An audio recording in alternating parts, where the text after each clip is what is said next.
Question है, give reason for the following observation.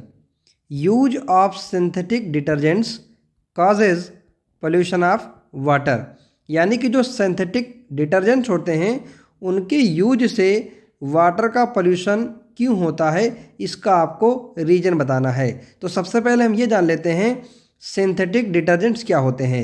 Synthetic detergents जो होते हैं उनके एग्जांपल हैं सोडियम लॉरिल सल्फेट और सोडियम डोडेसिल बेंजीन सल्फेट। ये आपके सिंथेटिक डिटर्जेंट हैं। और अब ये देख लेते हैं इसका आंसर कि ये वाटर पोल्यूशन क्यों काज करते हैं। जैसे मान लीजिए आप दिल्ली के आसपास जो नदी है, जैसे कि मान लीजिए एक नदी है यमुना नदी, तो जब आप वहाँ घूमने जाते हैं तो वहाँ पर आपको वाइट कलर के ये जैसे रुई के जैसे ऊपर जैसे रुई की चद्दर फैली हुई है, इस तरह से आपको दिखाई देता है।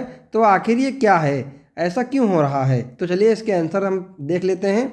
इसका आंसर है synthetic detergents are generally non biodegradable, that is they are not decomposed by micro organism like bacteria.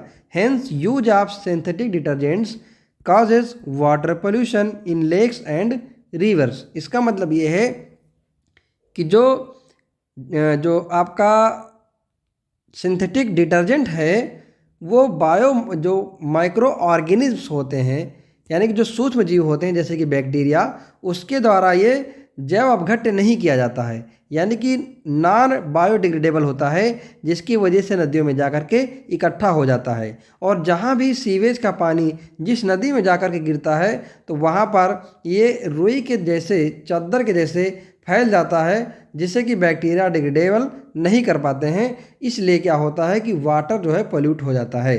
Thank you.